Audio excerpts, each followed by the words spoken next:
Kewajiban dan penghasilan imam dan orang Lewi. Tuhan berfirman kepada Harun, "Engkau, anak-anakmu, dan kaum keluargamu harus menanggung kesalahan terhadap tempat kudus. Namun, hanya engkau dan anak-anakmu harus menanggung kesalahan apapun dalam tugasmu sebagai imam.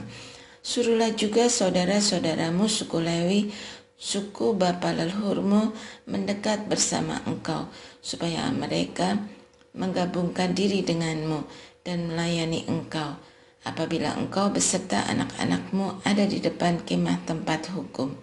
Mereka harus melakukan kewajiban mereka kepadamu dan kewajiban mereka pada kemah seluruhnya. Hanya janganlah mereka mendekat kepada perlengkapan tempat kudus dan kepada mezbah, nanti mereka mati, baik mereka maupun kamu. Mereka harus menggabungkan diri denganmu dan melakukan kewajiban mereka pada kemah pertemuan, sesuai dengan segala pekerjaan di kemah itu. Tetapi orang awam tidak boleh mendekat kepadamu.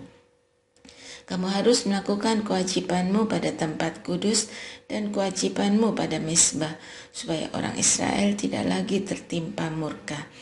Sesungguhnya aku telah mengambil saudara-saudaramu orang Lewi dari tengah-tengah orang Israel sebagai pemberian kepadamu, sebagai orang-orang yang diserahkan kepada Tuhan untuk melakukan pekerjaan di kemah pertemuan. Tetapi engkau beserta anak-anakmu harus mengemban jabatanmu sebagai imam dalam segala hal yang berkenaan dengan mezbah dan segala sesuatu yang ada di belakang tabir, dan kamu harus mengerjakannya. Aku memberikan kepadamu jabatan imam sebagai pelayanan berdasarkan pemberian, tetapi orang awam yang mendekat harus dihukum mati." Tuhan berfirman lagi kepada Harun, "Sesungguhnya aku telah menyerahkan kepadamu tanggung jawab atas persembahan-persembahan khusus bagiku. Semua persembahan kudus orang Israel kuberikan kepadamu dan anak-anakmu sebagai bagianmu. Itulah suatu ketetapan untuk selama-lamanya. Inilah bagianmu dari segala persembahan maha kudus itu yang tidak harus dibakar. Segala persembahan mereka yang berupa kurban sajian, kurban penghapus dosa, dan kurban penebus salah yang dibayar mereka kepadaku. Itulah bagian maha kudus yang menjadi bagianmu dan anak-anakmu. Sebagai bagian maha kudus haruslah kamu memakannya. Semua orang laki-laki boleh memakannya. Haruslah itu bagian kudus bagimu. Ini pun bagianmu, persembahan khusus dari pemberian mereka yang lain, termasuk segala persembahan unjukan orang Israel. Semuanya itu kuberikan kepadamu serta kepada anak-anakmu laki-laki dan perempuan yang bersamamu. Itulah suatu ketetapan untuk selama-lamanya. Setiap orang yang tahir dari seisi rumahmu boleh memakannya. Segala yang terbaik dari minyak, dari anggur, maupun gandum yang mereka persembahkan kepada Tuhan sebagai hasil pertamanya, aku berikan kepadamu. Hulu hasil dari segala yang tumbuh di tanahnya yang dipersembahkan mereka kepada Tuhan juga menjadi bagianmu. Setiap orang yang tahir dari seisi rumahmu boleh memakannya. Semua yang dikhususkan bagi Tuhan di Israel menjadi bagianmu. Semua yang lahir pertama dari kandungan, segala yang hidup yang mereka persembahkan kepada Tuhan, baik dari manusia maupun dari binatang, adalah bagianmu. Hanya anak sulung manusia harus kamu tebus, begitu juga anak sulung binatang yang najis. Uang tebusannya pada umur 1 bulan haruslah kau tebus menurut nilainya, 5 shikal perak ditimbang menurut shikal tempat kudus, yang beratnya 20 gera. Tetapi anak sulung lembu, domba, dan kambing janganlah kau tebus, semuanya itu kudus. Darahnya haruslah kau siramkan pada mezbah, dan lemaknya kau bakar sebagai kurban oleh api menjadi bau yang menyenangkan bagi Tuhan. Tetapi dagingnya adalah bagianmu, sama seperti dada persembahan dan paha kanan. Segala persembahan khusus dari persembahan kudus yang dipersembahkan orang Israel kepada Tuhan, aku berikan kepadamu dan kepada anak-anakmu, laki-laki dan perempuan yang bersamamu, sebagai suatu ketetapan untuk selama-lamanya. Itulah suatu perjanjian garam di hadapan Tuhan bagimu dan keturunanmu untuk selama-lamanya. Tuhan berfirman kepada Harun, di negeri mereka engkau tidak akan mendapat milik pusaka dan tidak akan memperoleh bagian di tengah-tengah mereka. Akulah bagianmu dan milik pusakamu di tengah-tengah orang Israel. Sesungguhnya untuk Bani Lewi aku berikan semua persepuluhan di Israel sebagai milik pusakanya, sebagai imbalan atas pelayanan yang mereka lakukan, pelayanan di kemah pertemuan. Orang Israel tidak boleh lagi mendekati kemah pertemuan sehingga mereka menanggung akibat dosa dan mati. Tetapi orang Lewi, merekalah yang harus melakukan pelayanan di kemah pertemuan dan menanggung kesalahan mereka. Itulah suatu ketetapan untuk selama-lamanya bagimu turun-temurun. Mereka tidak akan mendapat milik pusaka di tengah-tengah orang Israel, sebab persembahan persepuluhan yang dipersembahkan orang Israel kepada Tuhan sebagai persembahan khusus kuberikan kepada orang Lewi sebagai milik pusakanya. Itulah sebabnya aku telah berfirman tentang mereka. Mereka tidak akan memperoleh milik pusaka di tengah-tengah orang Israel. Tuhan berfirman kepada Musa, engkau harus berbicara kepada orang Lewi dan katakan kepada mereka, apabila kamu menerima dari orang Israel persepuluhan yang kuberikan kepadamu sebagai milik pusakamu, kamu harus mempersembahkan sebagian darinya sebagai persembahan khusus kepada Tuhan, 1/10 dari persepuluhan itu.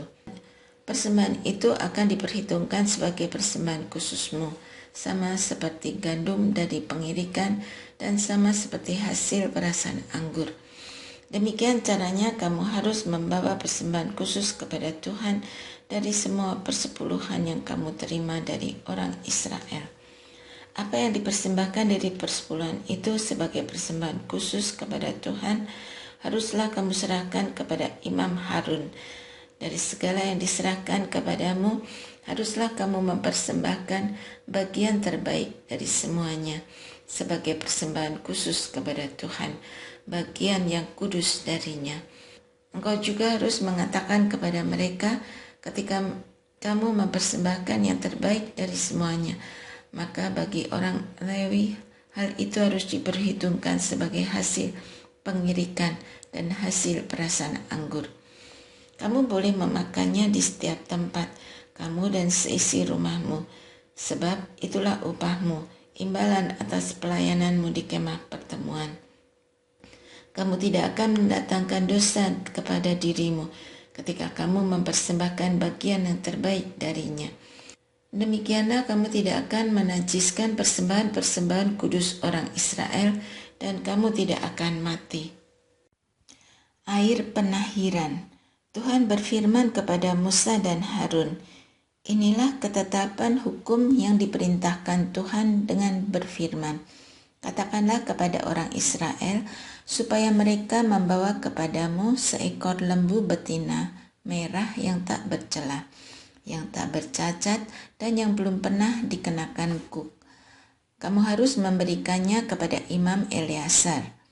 Lembu itu harus dibawa keluar perkemahan dan disembelih di depan imam. Kemudian Imam Eleazar harus mengambil dengan jarinya sedikit dari darah lembu itu, lalu memercikkannya 7 kali ke arah sebelah depan kemah pertemuan. Lalu lembu itu harus dibakar habis di depan mata Eleazar. Kulit, daging, dan darahnya harus dibakar habis bersama kotorannya.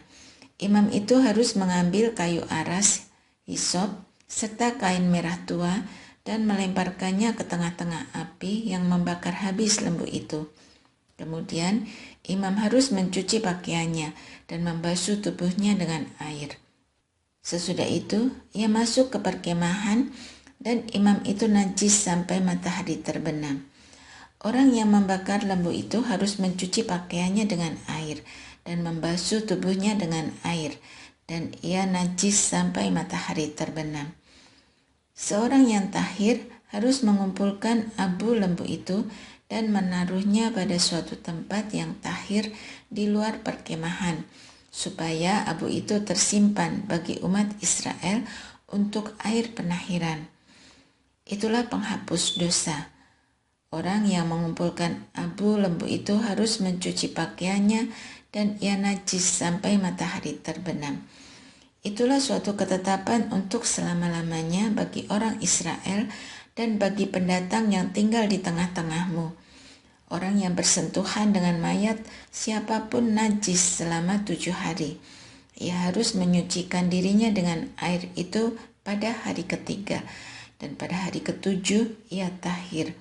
Tetapi jika pada hari yang ketiga ia tidak menyucikan dirinya dari dosa, ia tidak tahir pada hari ketujuh. Setiap orang yang bersentuhan dengan mayat, tubuh manusia yang telah mati, dan tidak menyucikan dirinya dari dosa, ia menajiskan kemah suci Tuhan. Orang itu harus dilenyapkan dari Israel. Karena air penahiran tidak disiramkan kepadanya, maka ia najis. Kenajisannya masih melekat padanya. Inilah hukumnya apabila seseorang mati dalam suatu kemah. Setiap orang yang masuk ke dalam kemah itu dan segala yang di dalam kemah itu najis selama 7 hari. Setiap bejana terbuka tanpa kain penutup terikat di atasnya najis adanya. Juga setiap orang di padang yang bersentuhan dengan seseorang yang mati terbunuh oleh pedang atau mayat atau dengan tulang-tulang manusia atau dengan kubur, orang itu najis selama 7 hari. Bagi orang yang najis harus diambil sedikit abu dari kurban penghapus dosa yang dibakar habis. Lalu di dalam bejana abu itu dibubuhi air mengalir. Kemudian seorang yang tahir harus mengambil hisop, mencelupkannya ke dalam air itu, lalu memercikkan ke atas kemah dan ke atas segala bejana dan ke atas orang-orang yang ada di sana, dan ke atas orang yang telah kena kepada tulang-tulang atau kepada orang yang mati terbunuh atau kepada mayat atau kepada kubur itu. Orang yang tahir itu haruslah memerciki orang yang najis itu pada hari ketiga dan ketujuh. Pada hari ketujuh itu, ia harus menghapus dosa orang itu. Orang yang najis itu haruslah mencuci pakaiannya dan membasuh badannya dengan air. Lalu ia tahir pada waktu matahari terbenam. Tetapi orang yang telah najis dan tidak menyucikan dirinya dari dosa, orang itu harus dilenyapkan dari tengah-tengah jemaah, sebab ia telah menajiskan tempat kudus Tuhan. Air penahiran tidak disiramkan kepadanya, maka ia tetap najis. Itulah yang harus menjadi ketetapan bagi mereka untuk selama-lamanya. Orang yang menyiramkan air penahiran itu harus mencuci pakaiannya, dan orang yang kena air penahiran itu menjadi najis sampai matahari terbenam.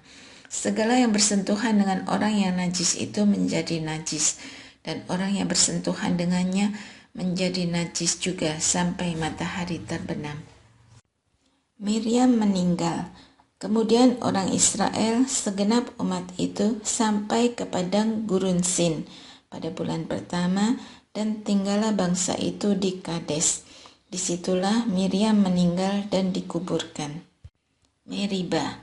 Suatu ketika tidak ada air bagi umat itu. Mereka pun berkumpul menghadap Musa dan Harun. Bangsa itu berbantah dengan Musa. Katanya, andai saja kami binasa pada waktu saudara-saudara kami binasa di hadapan Tuhan. Mengapa kamu membawa jemaah Tuhan ke padang gurun ini supaya kami dan ternak kami mati di sini? Mengapa kamu memimpin kami keluar dari Mesir untuk membawa kami ke tempat celaka ini, tempat bukan untuk menabur, juga tanpa pohon ara, anggur, dan delima. Bahkan air minum pun tidak ada. Musa dan Harun meninggalkan umat itu, pergi ke pintu kemah pertemuan dan bersujud. Tampaklah kemuliaan Tuhan kepada mereka. Tuhan berfirman kepada Musa, ambillah tongkatmu itu, engkau dan Harun saudaramu harus menyuruh umat itu berkumpul. Katakanlah di depan mata mereka kepada bukit batu itu, supaya memberi airnya. Demikianlah engkau mengeluarkan air dari bukit batu itu bagi mereka, dan memberi minum umat itu serta ternaknya. Lalu Musa mengambil tongkat itu dari hadapan Tuhan, seperti yang diperintahkan kepadanya. Ketika Musa dan Harun telah mengumpulkan jemaah itu di depan bukit batu itu, lalu ia berkata kepada mereka, "Dengarlah hai orang-orang durhaka, apakah kami harus mengeluarkan air bagimu dari bukit batu ini?" Sesudah itu Musa mengangkat tangannya dan memukul bukit batu itu dengan tongkatnya 2 kali. Keluarlah air banyak sekali, sehingga umat itu dan ternak mereka dapat minum.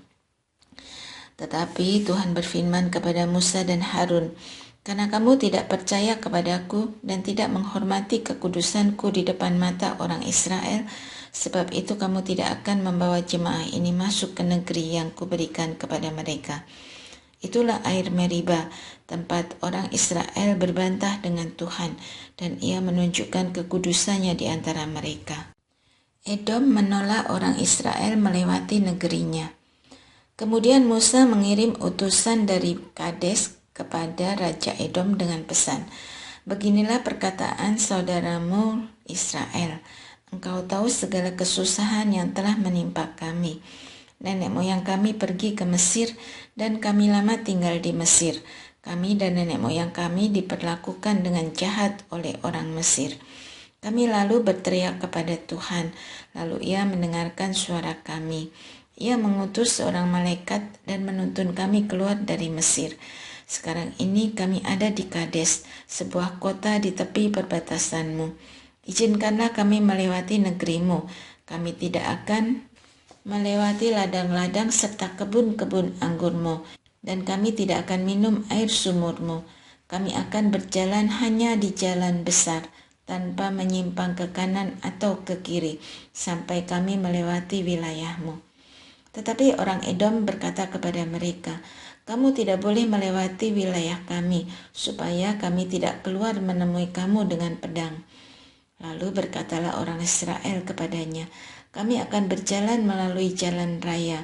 Jika kami dan ternak kami minum airmu, kami akan membayarnya. Kami hanya ingin lewat berjalan kaki, itu saja." Tetapi jawab mereka, "Kamu tidak boleh lewat." Orang Edom pun keluar menghadapi mereka dengan banyak tentara dan kekuatan besar. Ketika orang Edom tidak mau mengizinkan orang Israel lewat di wilayahnya, orang Israel pun menyimpang dari wilayahnya. Harun meninggal. Setelah berangkat dari Kades, segenap umat Israel sampai ke Gunung Hor. Lalu berkatalah Tuhan kepada Musa dan Harun dekat Gunung Hor di perbatasan tanah Edom, "Harun akan dikumpulkan dengan leluhurnya. Sesungguhnya ia tidak akan masuk ke negeri yang kuberikan kepada orang Israel, karena kamu berdua telah mendurhaka terhadap titahku dekat air Meriba." Bawalah Harun dan Eleazar anaknya naik ke Gunung Hor. Tanggalkanlah pakaian Harun dan kenakanlah itu pada Eleazar anaknya, karena Harun akan dikumpulkan dengan leluhurnya dan meninggal di sana. Musa melakukan seperti yang diperintahkan Tuhan. Mereka naik ke Gunung Hor di depan mata segenap umat. Musa menanggalkan pakaian Harun dan mengenakannya pada Eleazar anaknya. Harun meninggal di puncak gunung itu. Lalu Musa turun dari gunung itu bersama Eleazar. Ketika segenap umat itu melihat bahwa Harun telah meninggal, seluruh umat Israel menangisi Harun selama 30 hari.